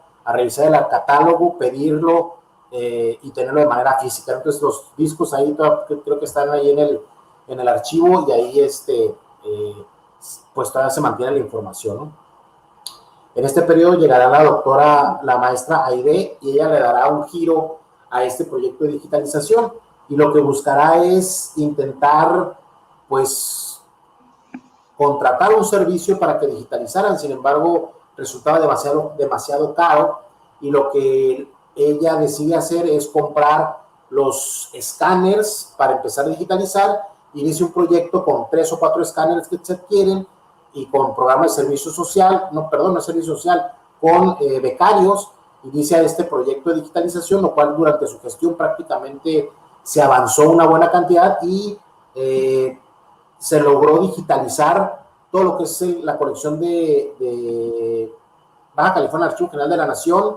Se logró digitalizar el de Baja California, el de Estudios para la Frontera, también, documentos para el estudio de la frontera, del Archivo de Baja California, y se empezó a digitalizar el del Archivo Judicial de Ensenada, que es donde, pues hasta, creo que todavía se está trabajando en él a la fecha. ¿Cuál es la diferencia? Básicamente, y lo mencionó ahorita algunos de los compañeros que expusieron, en el Instituto de Investigaciones Históricas tenemos 2 tipos de materiales. Uno, que son fotocopias, y otro que son materiales originales. Creo que la mayor cantidad son fotocopias y el menor porcentaje son los documentos originales. Sin embargo, como historiadores, bueno, a nosotros el documento, aunque sea fotocopia, nos sirve, lo utilizamos. Y así es como lo conservamos en el instituto. Y era más rápido digitalizar aquellos documentos que eran fotocopias, porque solamente se le ponía el alimentador automático a los escáneres y se digitalizaba mucho más rápido. Y se digitalizaba en formato PDF. Cuando pasamos a los originales, se tiene que hacer hoja por hoja, porque si se alimentaba automáticamente, rasgaba la hoja, la rompía.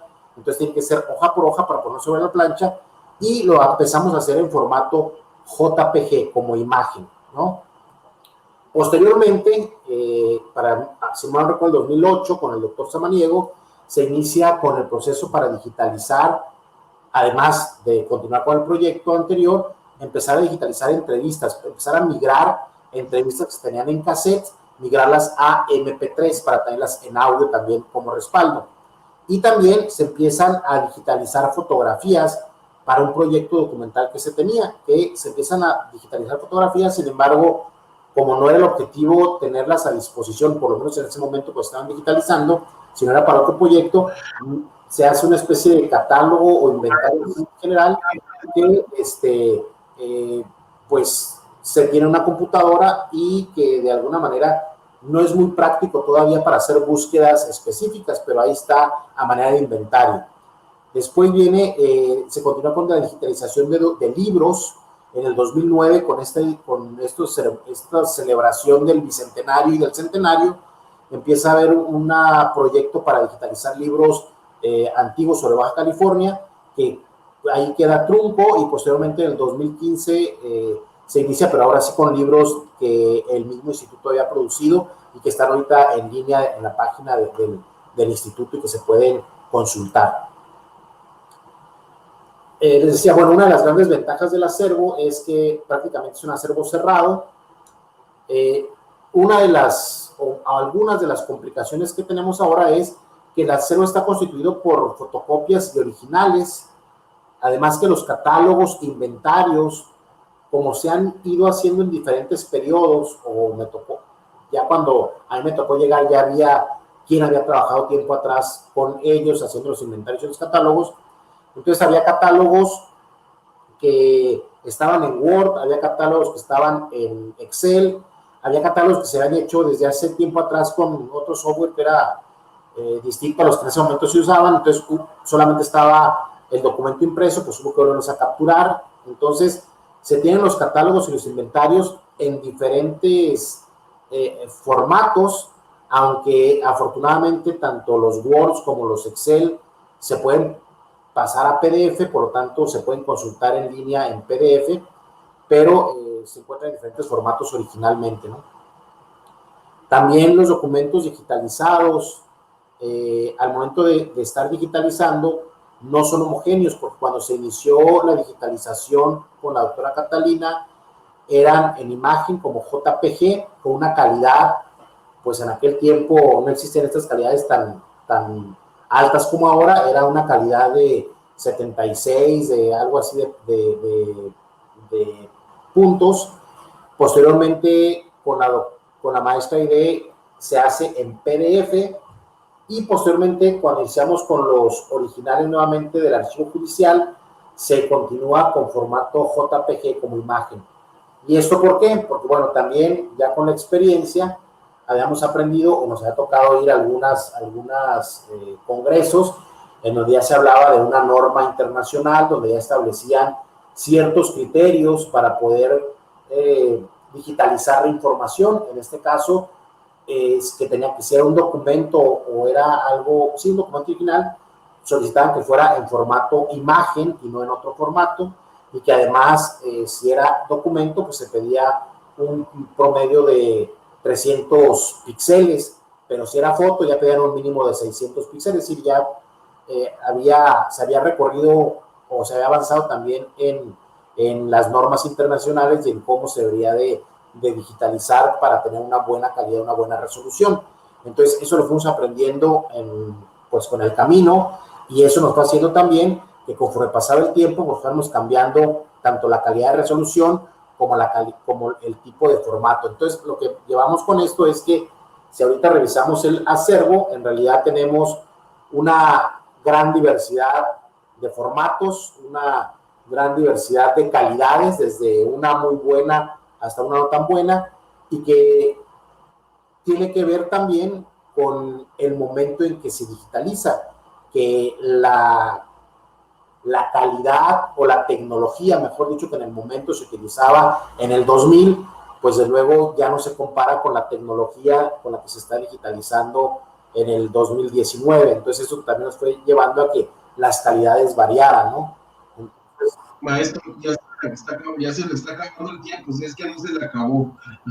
Un comentario final. Muy bien. Bueno, por último, comentario final, los retos, y ya para terminar, en este caso hay que valorar nuevamente un proyecto general del acervo. Ya se tienen cosas avanzadas, desde luego, y para hacer este proyecto hay que tener en cuenta estas normas internacionales, como la norma general de descripción. No se escucha. Maestro, no se escucha. La Ley General de Archivos, la Ley General de Administración Documental y la Ley de Preservación. Y con esto, desde luego, la idea es buscar hacer algo homogéneo, lo que ya se ha avanzado, pues buscar una base de datos donde todos puedan vincularse y donde se pueda compartir, que el reto importante en realidad no solamente es tener el archivo digitalizado, sino en realidad es tenerlo disponible, público y en línea para que cualquiera pueda acceder de cualquier parte, ¿no? Entonces eso sería como el gran reto que tenemos para el siguiente paso, ¿no? Muchas gracias. Muchísimas gracias por este recuento de largos años y de muchas labores para consolidar nuestro acervo aquí en casa. Sin más, la maestra Claudia desea compartir aquí mismo en esta sesión una liga para que quien esté interesado en consultar los acervos que ella ha revisado para su tesis pueda hacerlo desde casa. Siempre estaría inadecuado que no promoviéramos la misma consulta de documentos en línea en esta misma sesión. Y pues quisiera ya pasar a lo que resta de la mesa, que es el diálogo con las personas, con el auditorio que ha estado presente. La maestra Montserrat Espíndola pregunta a los coordinadores, tanto a Aarón como al doctor Josué, cuáles son las dificultades que han enfrentado para organizar el material. Si quieren responder, adelante. Aarón, te cedieron la palabra.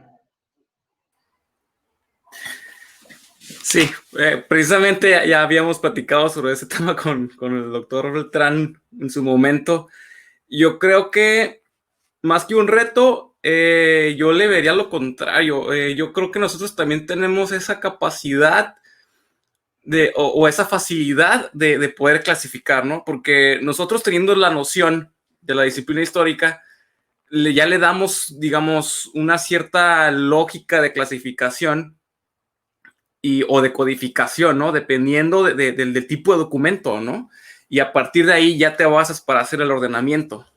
Sí, yo creo que la parte o el reto de la archivística es también cómo sistematizas todo eso y cómo logras establecer un sistema que le permita a los usuarios entrar de una manera muy accesible o muy fácil, ¿no? Yo creo que, o al menos desde mi perspectiva, desde mi lado, a partir de mis experiencias, creo que eso es lo que sería uno de los retos, ¿no? Al menos en mi caso, yo sí estaba tratando de buscar la forma de establecer una manera en que los usuarios tuvieran un acceso directo, ¿no?, a este documento, ¿no? Y obviamente esto se debe por las dificultades y la falta de infraestructura, ¿no? Sin embargo, yo creo que nosotros sí tenemos facilidades y capacidades para la clasificación por, digamos, el contexto que tenemos o ese bagaje que tenemos a partir de las nociones históricas, ¿no? O de las nociones que tenemos sobre los documentos históricos, ¿no? Entonces, por ahí más o menos va la cosa. Sí, pues por supuesto que me suscribo al comentario de Aarón, y vaya, si algo nos han enseñado a cada uno de nosotros que compartimos en la mesa, incluyendo a ti, Montserrat, que nos hiciste la pregunta, pues nos enseñan a investigar, ¿no? Entonces, no debe ser ninguna dificultad la falta de formación en archivística o incluso llegado el momento en historia, ¿no? Porque vaya, en el caso de Aarón, en el caso de Héctor, de Pedro, en el caso de su servidor, de que, bueno, los cuatro, somos historiadores o egresamos, de alguna manera hemos estado al frente de los archivos, no tenemos formación archivística, pero vaya, como ya bien dijo Aarón, entre el contexto y que pues, nos han formado para buscar información, pues hemos sabido resolver las cosas. Si nuestro lugar estuviera ocupado por un archivista, yo creo que le preguntaríamos, ¿no? ¿A qué dificultades te estás enfrentando para darle valor y sentido histórico a los documentos, ¿no? Aunque en el caso del Archivo Histórico de Tijuana se continuó con una tendencia, como ya comentábamos en la presentación, se continuó con una tendencia de clasificar, de ordenar a partir de colecciones, pero vaya, a partir de la sistematización, a partir de la catalogación, y a partir de la descripción, ya nosotros le damos ese valor o ponemos al documento en esa situación que vaya, el historiador decide o no si lo va a utilizar o va a ser una fuente de consulta para sus estudios, ¿no? Porque vaya, cada archivo tiene su propia personalidad, ¿no? Porque al archivo no lo define el coordinador, lo define su propio acervo, ¿sí? Entonces, y a partir de eso nosotros valoramos qué contexto tiene para entonces decidir y definir su clasificación o su sistema de clasificación. En el caso del Archivo Histórico de Tijuana, el reto no es la clasificación, el reto es la disponibilidad y financiamiento para tener los materiales y las herramientas adecuadas para. O sea, los retos en realidad son otros, no es la clasificación, ¿no? Es la vigencia, la conservación, cuidar que no se nos contaminen, es decir, hacer lo que se pueda o lo que se debe hacer con lo que se tiene. Ese en realidad es el reto de archivos como, por lo menos, el Archivo Histórico de Tijuana. Eso muy sería. Bien, no sé si haya nuevas preguntas a los ponentes. La doctora Diana Méndez pregunta al maestro Héctor que si nos puede compartir brevemente en qué estado se encuentra la gestión del Archivo Municipal de Tecate.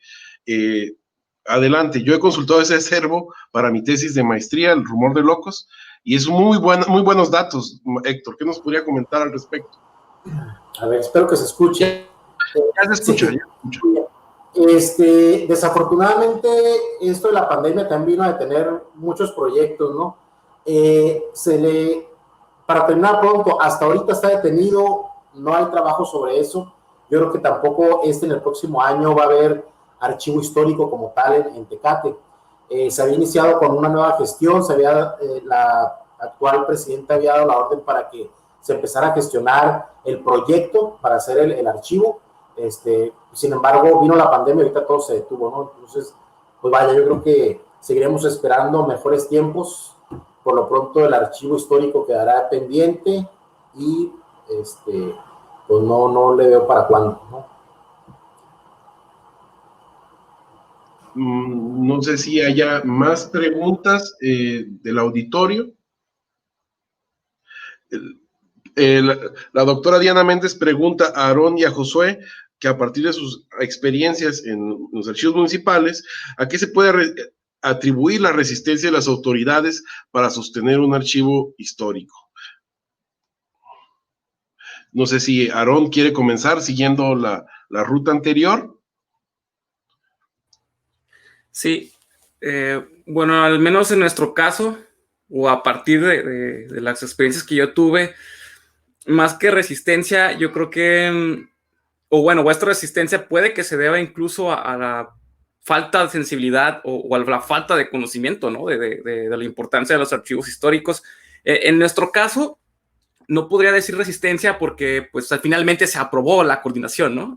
Está la coordinación ya y ya está publicada, ¿no? En el diario oficial del Estado y darle retroceso pues ya va a ser muy difícil, ¿no? Y en ese sentido creo que ya hay un primer paso, sin embargo pues todavía falta mucho más en cuanto a consolidar el archivo ya como un espacio, ¿no? Ya construir ese espacio y obviamente pues que haya una interrelación entre los interesados e interesadas en los acervos históricos con las instituciones que al final del día pues son los que van a decidir y van a dar ese recurso para construir el acervo, ¿no? Y no podría decirlo así como que de una manera así como que de resistencia, ¿no? Pero sí podría decir que hay una falta, ¿no? De sensibilidad y pues una falta de conocimiento, ¿no? Sobre este tema de los archivos históricos. Sí, por completo coincido con Aarón, pero también tiene que ver, además de la falta de sensibilidad, la falta de conocimiento, también los temas que son, las prioridades de los ayuntamientos son otros. Por ejemplo, aquí en Tijuana, pues sabemos que es la cuestión de la movilidad urbana, la cuestión de la administración y la procuración de la seguridad pública.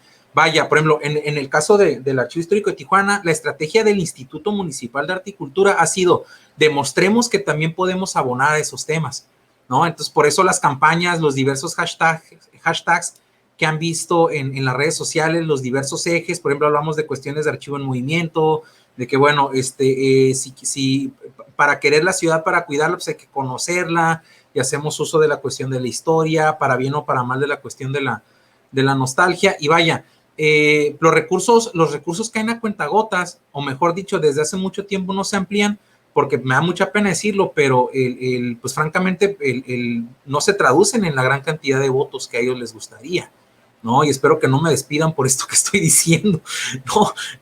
Pero hay que ser honestos también en un ejercicio de ética, en un ejercicio de franqueza, en un ejercicio crítico, esa es la cruda realidad, ¿no?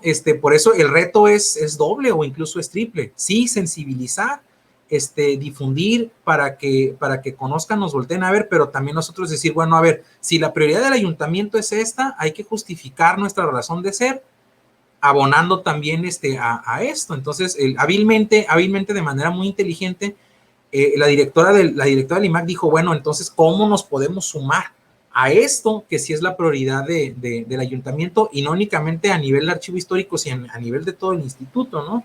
La coordinación de culturas populares tiene que hacer lo mismo, las coordinaciones de casa de cultura, entonces es todo un tema, es todo un reto. Por ejemplo, comentaba en la exposición, ahora que le demostramos al ayuntamiento que hemos sido capaces de alcanzar con una sola actividad, no a 60 personas, y digo 60 personas porque es la capacidad del audiovisual, ¿no? 60 personas en un evento exitoso en audiovisual, que al contrario, en redes sociales, ¿sabes qué? Mira, estamos teniendo la capacidad de alcanzar a 55,000 personas, dicen, caray, a ver, ¿qué necesitas para seguir haciendo esto? Entonces empezamos las negociaciones y la labor que Aarón ya comentaba, ¿no? De sensibilización, de conocimiento y vaya, pues demostrar que esto, pues sí sirve para algo, ¿no? Vaya, queremos entender por qué, en el caso de Tijuana, ¿no? Porque queremos entender que Tijuana está como está, bueno, volteemos a ver la historia, mira, tienes un archivo histórico, ¿no? En donde muchas de las interrogantes que te puedes plantear, pues pueden ser respondidas a través de, y vaya, pues hay que mantenerlo en operación, actualizado. Es una labor muy, muy ardua de convencimiento, de negociación, y por qué no decirlo también de mucha política al interior de nuestros espacios, de nuestros paramunicipales y de la Secretaría General de Gobierno del Ayuntamiento. Muy bien, atinadas respuestas. El doctor Guillermo Álvarez del Instituto de Investigaciones Sociales nos felicita el tema sobre todo por el tema de la colega Claudia. Le pregunta el doctor Guillermo, Claudia, que si usted es estudiante del doctorado o ya terminó su tesis. Yo podía responder, pero démosle la palabra a ella. Muchas gracias, muy atento. Yo soy estudiante del doctorado, pero la mayor parte de la exposición se basa en mis resultados como estudiante de maestría. Y más bien lo que quería, digamos, no concluir del todo era pues que se le dé un poco más de prominencia a las fuentes relacionadas con el contexto de producción del cine para el estudio de Tijuana, que están un poco nuevas, están sin consultar y están al alcance. Bueno, no sé si muy bien. También hay que agregar que la tesis de doctorado sigue siendo sobre el mismo tema, ¿verdad, Claudia? Ya no sobre Tijuana, la tesis de doctorado tiene que ver con la censura, las leyes de censura del cine en México. Pero el cine sigue siendo importante. Sigue siendo el cine la base. El doctor Jesús Méndez Reyes, de aquí del Instituto de Investigaciones Históricas, pregunta, ¿cómo integrar los archivos municipales con el estatal y la Ley Nacional de Archivos? Y la segunda pregunta es, ¿cómo influye el cambio permanente de coordinadores de los archivos al estar amarrados a los vaivenes electorales? Una pregunta acerca de la cuestión de administración pública que se filtra en nuestros repositorios. No sé, creo que va dirigida en concreto a nuestros dos ponentes que tienen experiencia al respecto, entonces le cedo la palabra por costumbre a Aaron. Sí, esas preguntas generan encrucijadas, ¿eh? Sí, yo creo que para la primera pregunta, de nuevo, otra vez a esta idea de empezar a sociabilizar en las instituciones, en los departamentos, en todo lo que constituye un gobierno municipal sobre estas leyes, digamos, estatales y nacionales sobre los archivos, ¿no? Se vino una ley general de archivos que ya está publicada y que está pendiente todavía de armonizar a nivel estatal esa ley nacional, ¿no? Y en ese sentido, pues el primer paso es ese, ¿no? Que también los gobiernos estatales cumplan con esa parte de armonizar las leyes y una vez que esté armonizado, pues ya bajarlo hacia los municipios y poder empezar a sociabilizar, ¿no? De qué se trata, qué significa esta nueva ley de archivos municipales, cuáles son las responsabilidades, ¿sí? Qué ventajas pueden obtener de esto y, por supuesto, qué desventajas, ¿no? En caso de que no se cumpla con esta ley, ¿no? Y en ese sentido, pues me parece que es muy importante la pregunta. Y por el otro, pues yo creo que pues, es meramente político, ¿no? Yo creo que esos vaivenes electorales, pues también, en cierta medida, pues sí han generado un poquito de desventaja porque pues hay que también, en la transición, pues también hay que empezar o sea, hay una propia transición también en la institución en la que estamos, en el IMAC, pero también hay una propia transición dentro de la coordinación, ¿no? Porque hay que explicar qué es lo que se hizo, qué hay que hacer, cómo está todo digamos, la operatividad, ¿no? Interna de la coordinación del archivo histórico. Y dejar todo en buenas manos, ¿no? O sea, al final de cuentas ya dejar bien claro lo que se hizo, qué es lo que falta y pues ya establecer ahí una continuidad, ¿no? Y pues esa continuidad va a ser primordial para el manejo de la coordinación del archivo histórico, ¿no? Más o menos por ahí, espero haber contestado bien. Sí, efectivamente existe una ley general de archivos a nivel federal, pero a nivel estatal, o por lo menos en lo que compete a Baja California, no existe. La única oportunidad que de alguna manera tenemos para vincularnos es en el tema del patrimonio cultural. A nivel municipal existen las comisiones y a nivel estatal existen. De alguna manera existe vinculación a través de ese gran tópico, porque vaya, las consejerías municipales, las comisiones los espacios de las comisiones municipales están conformadas por espacios de representantes del ayuntamiento y espacios de los ciudadanos. Y por lo regular la representación del ayuntamiento en el caso de Tijuana recae, uno, en el IMAC y a su vez se delega en el archivo histórico. Y ahí es donde se tiene oportunidad de entablar diálogos, de estar al día de cuáles son las necesidades, qué es lo que se está trabajando. Y vaya, pues los archivos históricos, el caso de Tijuana, también de Rosarito, por supuesto, pues son fuente natural de consulta para, por ejemplo, promover las declaratorias de patrimonio cultural. Sin embargo, a raíz justamente de las inquietudes de esta nueva ley de archivos, en la Cámara, en el Congreso Estatal, en la Cámara de Diputados, se empezó a promover una iniciativa y por lo menos nos empezaron a buscar para empezar justamente a construir un espacio en donde pudiésemos compartir acervos, documentación, información, un espacio permanente, primero de diálogo entre nosotros y después con la ciudadanía. Pero vaya, el COVID truncó todos estos esfuerzos. Sin embargo, sí existe esa inquietud por empezar a crear espacios comunes, por decirlo de esa manera, para que vaya, los acervos de una u otra manera se integren sin perder la potestad de ellos. Sin embargo, el camino yo pienso que es el del patrimonio cultural y va a seguir siendo ese patrimonio. Por ejemplo, en el Archivo Histórico de Tijuana se cuenta con la impresión original de los negativos del historiador Harry Crosby. Está en proceso de ser declarado patrimonio histórico desde la administración pasada y según nos dicen en el Consejo Estatal, está en el jurídico únicamente para su firma. En cuanto ese acervo se ha declarado como patrimonio, automáticamente ya es del Estado, no es únicamente materia del Archivo Histórico de Tijuana y de la consulta de unos cuantos. Y cuando digo la consulta de unos cuantos, lo digo con mucho respeto porque pues, es material que está destinado especialmente para los investigadores y para los profesionales de la historia y de las humanidades y de las ciencias sociales. Pero las inquietudes por lo menos sí están. Existen proyectos financiados por la Federación para vaya, se está creando un sistema nacional de archivos, según nos platican en la jefatura de patrimonio histórico del Estado nos platica que se está conformando un sistema nacional de archivos y se tomó la decisión a nivel estatal, por cierto, se tomó la decisión de que en Baja California va a subir esa plataforma nacional material que tenga que ver con el desarrollo urbano de 6 municipios de Tijuana. Pero el problema es el de siempre, ¿no? Nos piden material que abarque hasta 1950, pero nos dicen los colegas de Rosarito, oye, ¿y qué onda con nosotros? Si nuestro archivo histórico está compuesto de esto y de aquello, por ejemplo, en San Quintín, ¿y qué onda con nosotros si no tenemos todavía materiales? ¿Cómo justificamos? ¿Cómo entramos? Y nos dicen de parte de la Jefatura de Patrimonio, bueno, vamos a compartir información con la plataforma nacional, pero también entre ustedes. Si, por ejemplo, Tijuana tiene información de Rosarito, se comparte con Rosarito, porque a final de cuentas sí, el material se sube a la plataforma a través de la Jefatura del Patrimonio, pero al mismo tiempo se va a compartir con ustedes. Lo que yo dé para digitalizar se va a compartir con Rosarito, con Tecate, con Mexicali, con Ensenada, con San Quintín. Lo que aporte Mexicali se va a compartir con Tijuana, Rosarito, etcétera, etcétera, ¿no?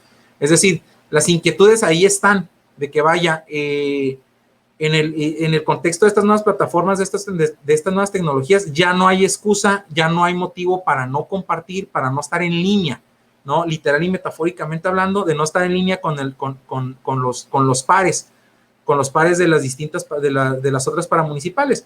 Y vaya, en el entendido de la segunda pregunta, híjole, pues es una pregunta muy interesante, porque en el caso del Archivo Histórico de Tijuana, yo pienso que no han quedado truncas los trabajos. Vaya, sabemos que la mayoría del tiempo la coordinación del archivo histórico pues fue ocupado por una persona en específico. Sin embargo, la labor que hizo para conformar las bases del archivo histórico pues son bastante notables y fueron bastante importantes en su momento. Como comentaba, al contrario, en esta ocasión, la renovación de la coordinación del archivo histórico durante la administración pasada, pues significó una nueva fase, sin dejar de darle continuidad al trabajo que particularmente Gabriel Rivera ya había iniciado. Y vaya, en esta ocasión me invitan a mí a ocupar la coordinación, pero el diálogo es permanente, tanto con Emanuel Robles, el anterior coordinador, como con Gabriel Rivera, ¿no? Que antecedió a Emanuel y que pues durante mucho tiempo Yo pienso que en nuestro caso no ha sido problema porque, vaya, los tres egresamos de la misma escuela, ¿no? Y nos conocemos perfectamente y, vaya, de una u otra manera nos hemos preocupado por conocer bien o mal la ciudad y compartimos bastantes inquietudes. Además, hemos resuelto de dejar rutas críticas, ¿no? En favor del archivo histórico, o sea, demostrar no únicamente de palabras, sino ahora sí que con fuentes, demostrar en dónde estamos y hasta dónde debemos ir y sobre todo en ese inter, en dónde nos quedamos, que sí, que no alcanzamos a hacer y bueno, recuperar el trabajo y darle continuidad. Sería eso. Pues muy bien, Adolfo pregunta, o sea, ¿cómo organizan a como Dios les da a entender desde su perspectiva de historiadores y no con lineamientos nacionales, internacionales de archivística? No hay una pregunta dirigida, sino quien quiera responder a esta inquietud de Adolfo. Sí, bueno, Josué. Sí, de alguna manera ya lo contestamos, por cierto. Comentábamos de que Aarón yo comentaba que si bien tenemos la formación de historiadores, no de archivistas, ya comentamos que sí nos preocupamos por buscar, por actualizarnos, por informarnos, y vaya, de alguna manera nos preocupamos por el organizar, en el caso del Archivo Histórico de Tijuana, por colecciones, y pues empezar a darle esa, ¿cómo se dice? Esa personalidad al documento para que se convierta, ¿no? O para que tenga al menos una vista previa, una descripción previa, y que entonces se convierta en fuente de documentación. Pero no se trata de organizarnos como Dios no entender. Al contrario, si nos organizáramos como Dios nos da a entender, ni siquiera supiéramos que existe una ley general de archivos, ¿no? Ni siquiera supiéramos que no tenemos ya espacio, ni siquiera supiéramos cómo afrontar esos retos de, por ejemplo, las tecnologías y las plataformas digitales, ¿no? Sí, en efecto, no se trata de una cuestión improvisada, sino de que el mismo núcleo de la ciencia como disciplina que requiere consulta, en este caso la historia, pues echa mano de intuiciones que han sido cultivadas por historiografía y por un oficio, el oficio de historiar. Y sin más comentarios, les reitero al auditorio, a los ponentes, muchas gracias, me da mucho gusto y placer de qué manera elocuente y mente se ha abordado el tema. Me llama la atención los liderazgos que de aquí se desprenden en torno a la gestión de archivos. Hace unas cuantas horas estaba leyendo al doctor Mario Ruffer, que nos decía que es importante hablar de los archivos al interior de los mismos, pues ellos generan la legitimidad de las instituciones de gobierno. Y en ese tenor es como termina nuestra mesa del día de hoy.